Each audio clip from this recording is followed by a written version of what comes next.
big staircase was the first. Oh, all right.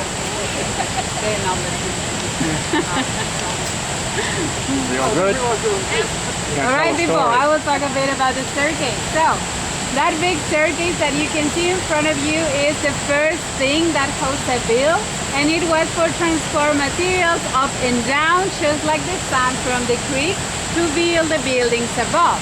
Now, on the front of the staircase, if you can see, there are 3 signs. Well, you can't see them now because the guys are there, but yeah, you can see them now. There are 3 signs, and one that is really high is from 1946. Those are flooding signs. So the one that is really high means the water was really high in 1946 and destroyed almost everything. Even the building that is behind me, the cafe, was also flooded. So it took them almost 6 months to try to repair everything and reopen the park again. All right, down there we have the picnic area. The picnic area was really popular with locals and also with travelers. During the Second World War, a lot of soldiers were here in North Queensland and they loved to come to the park to have fun. But Jose, being the smart businessman that he was, he set up a rule. If a soldier showed up in uniform, they had to pay a small fee and rent a swimsuit, because Jose had some swimsuits to rent, some rowboats, and a lot of fun activities in the pool area back in the day. Now we have a crocodile warning sign, so of course don't go there and swim in the pool, alright? Now you can come back here if you want later. We have fishes there, you can feed them, but you can come back when we finish the tour, alright? Let's continue this side. You're a soldier, and if you look closely, they're a bit tiny and not even, and it's because Jose was not an engineer, it was just a businessman. Now please, let's continue. And that'd be so cool to fly the drone down that. So back in the 30s, having a flushing toilet was high technology. Now imagine having a flushing toilet castle. Now I can't imagine anything more fancy than this.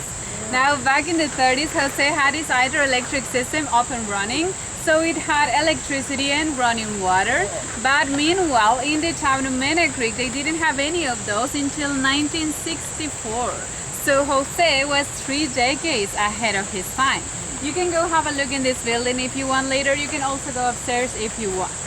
Now over here on my right we have the County Avenue. So Jose planted these trees knowing that he will never see them fully grow, because this tree took 300 years to fully grow.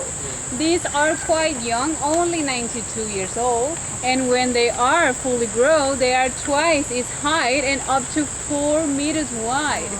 So you can walk through the County Avenue now, but probably in the future you won't be able to do that.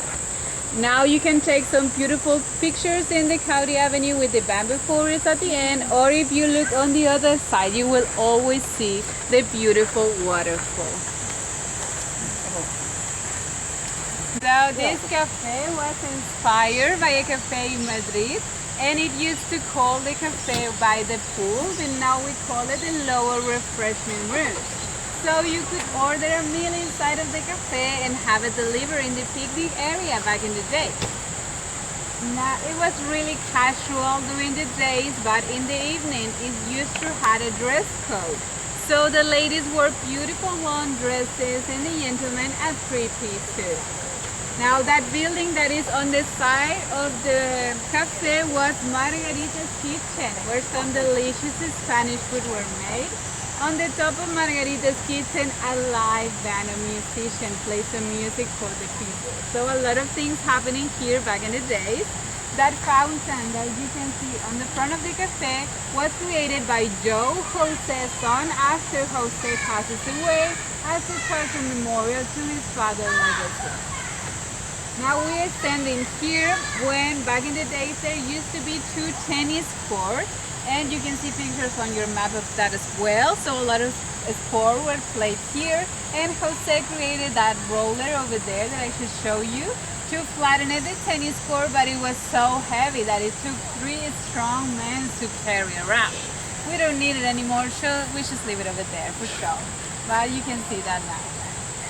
Alright guys, so if you come to do the night tour, you can see this beautiful cafe with the lights and the music and enjoy the show. So I really hope you stay for that. Now we're going down to the lovers lane, so you can come with me on this side. Just wait a bit. Lovely. Alright, so Jose was a really hard-working guy, but also a very romantic one. So he created this lane wide enough so couples could hold hands while they're walking through because they're going to the Tunnel of Love. So come with me to the Tunnel of Love. Oh, that's cool. Let's go. No, what do you just hold hands if you go down there. Okay, I'm going to do it. I love myself, so there you go. I'll have to bring Sandy here, yeah, no. Come on, Matthew. If you're holding your wife's hand here, hey. Aww.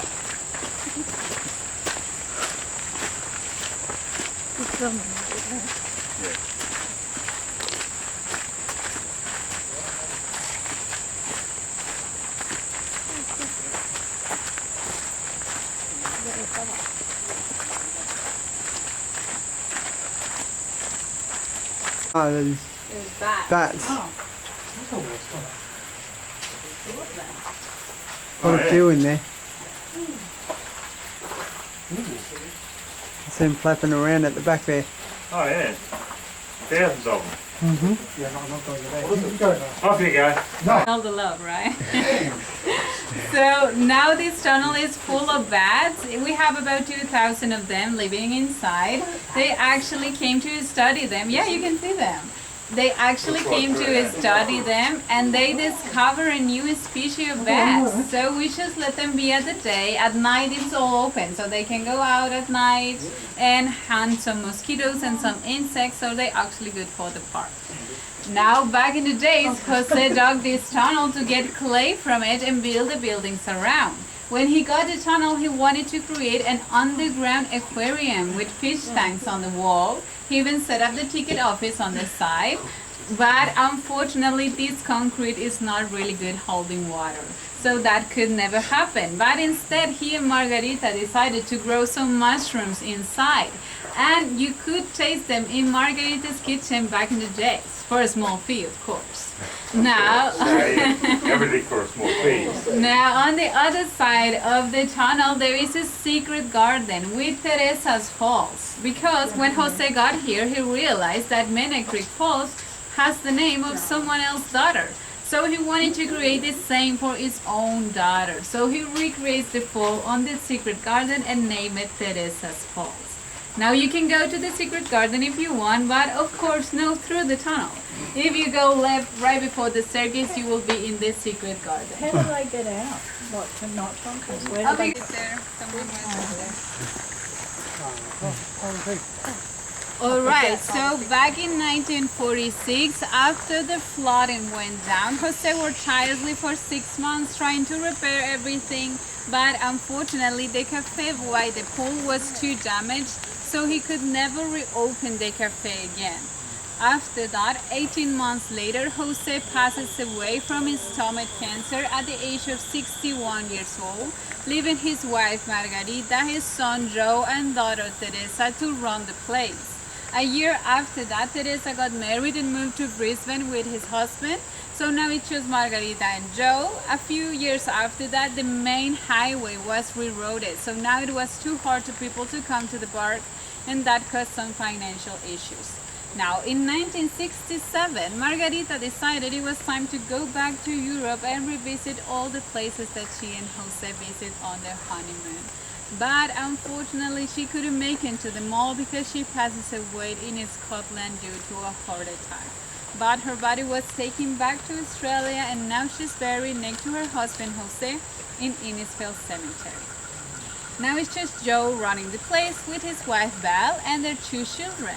They run it for a couple of years until Joe also passes away from a heart attack at the age of 39 years old, leaving his wife Val and their 2 children to run the place. They run it, but it was too much for them, so then they called Teresa and both agreed to sell the place. They sell it and the new owners run it for 2 years until the fire went down in the ballroom. So after that, for 14 years, this part was mostly in disuse until the early 90s, when a couple named Mark and Judy Evans were traveling in a caravan looking for a caravan park to buy. When they found this caravan park that also has a waterfall and a beautiful castle. So of course they fell in love with it and they bought it in 1993 for about $400,000. Now Mark and Judy reopened the park, and 4 weeks after they reopened, a lady came. So they offered a tour, but she said I should introduce myself first. My name is Teresa Paronella, and I'm Jose's daughter. So she came to the park. And she actually took them on a tour and she showed them around. She showed them all these places and shared with them her father's story. And together they created this beautiful book named The Spanish Dreamer. You can find this book in the front desk for a small fee, of course. You can check that later if you want. And Mark and Judy Evans is still on the park. So they're really grateful for you to be here today, because that is what kept this park alive. So thank you so much for coming here today. I hope you enjoyed the story as much as I do. And remember, as you walk down the park, that everything you see here is one man's dream. And Jose got here in the 20s with this dream to build a beautiful tourism park where they weren't heavy tourism back in the days. And a century later, his dream is still alive and thriving. So just like Jose, I always encourage people to dream big and follow their dreams, and they're too afraid to do it. Just do it with fear, just like I did here coming here today. Now, thank you so much for coming. I hope you enjoy it. If you It's like a scam. It's a great scam. It's upside down pyramid scam. No, it's really good, because often people who live in Cairns say they get visitors from they come from Sydney, they move to Cairns, they get visitors in winter, so they bring them along to Paronella Park, over and over again. Okay, doesn't look like we're still just started. I'm not sure if we're all here, but we do have to get moving. Welcome to the Grand Ballroom. If you haven't done the history tour today, I know a whole bunch of you guys only just turned up late. You'll be doing the history tour in the morning, okay? 9:30, go on the tour, hear the whole story, because tonight we don't get very much story. The room we're standing in is, that's pretty bright. Sorry. That's amazingly bright. Turn your flashes off, guys, you don't need it. Unless you're trying to photograph me, and if you're taking a video of me, that's like 20 frames a second, $20 a frame. So it adds up quick, it really does. So the room we're standing in is the Grand Ballroom. Now this was to be, of course, the ballroom, but also a picture theatre, a banquet hall. Behind me there's a wall, behind that wall a cafe, in the cafe, ice cream parlour, cold drinks, snacks. Downstairs another cafe with refrigeration and lighting. Jose also planning to light up the 2 waterfalls at night time, and so all of these plans require electricity. Jose purchased this property in 1929. The nearest town electricity was over at South Johnson, where the sugar mill is. No plans to bring the power this side of the river anytime soon. It was going to be more than 35 years before town power came to this area. Jose needed electricity straight away. He started his plans to build himself a hydroelectric generator. Now he told his friends he was doing this. His friends had never even heard of one of these things before. Jose had seen them working over in Europe, and they were saying things to him like, "You're mad, mate, that won't work." One of his friends said, "No way, Jose." And that's how that saying came to Australia. No, I made that up. Probably happened, we don't know for sure. We know that they were mocking Jose, calling him crazy Jose, mad Spaniard down the road, things like that. It didn't deter Jose at all. He went ahead, he built that hydro generator. First thing he did with his electricity, once he got it up and running, was light up the big waterfall at night to show his friends they were wrong. He was right, and now he could just show off about that. Soon after Mark and Judy purchased this property, about 4 weeks later, they met Teresa, Jose Paranella's daughter. One of the things Teresa said to Mark and Judy was, "Dad loved to show off." So every night we light up the waterfall again to celebrate Jose showing off, keep that tradition going. We also tonight have the mirror ball working. Jose had a similar mirror ball in this room. early in the 1930s, probably the first one in Australia. Cost him £600 back then. In today's money, that's about $55,000. Kind of expensive. This one here though, found in Brisbane by Russ Hill. He's a friend of Paronella Park, and he found the mirror ball hanging up in his panel beater's workshop. So he spent 2 years convincing the panel beater that he really needed the mirror ball. Once he obtained it, he brought it up here and donated it to the park so we could have it for our evening tours. So this is really nice having this sort of support from just people in the community. And before we could actually hang it, we had to get some repairs done to it, and that was done in town by Duncan at Industrial Glass and Aluminium, and he also did not charge us for that work. So it's absolutely amazing having this sort of support from businesses in the community as well. Okay folks, we're going to head on downstairs now to the picnic area. If you are unable to walk down the staircase, Carla has arrived with the car down the back. If you're okay to...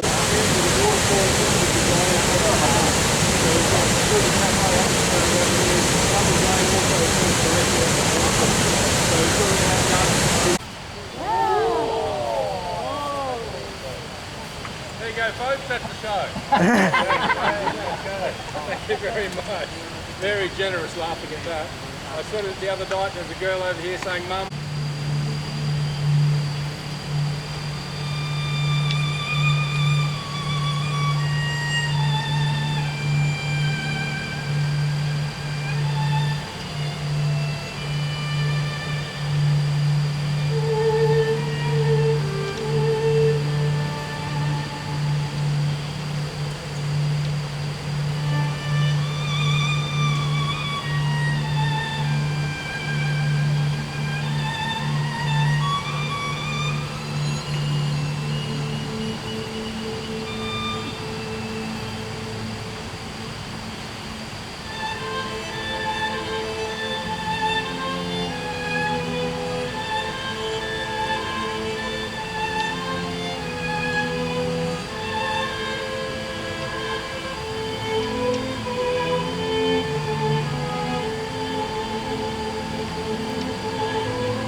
There you go, folks. Beautiful way to finish the day here at Paronella Park.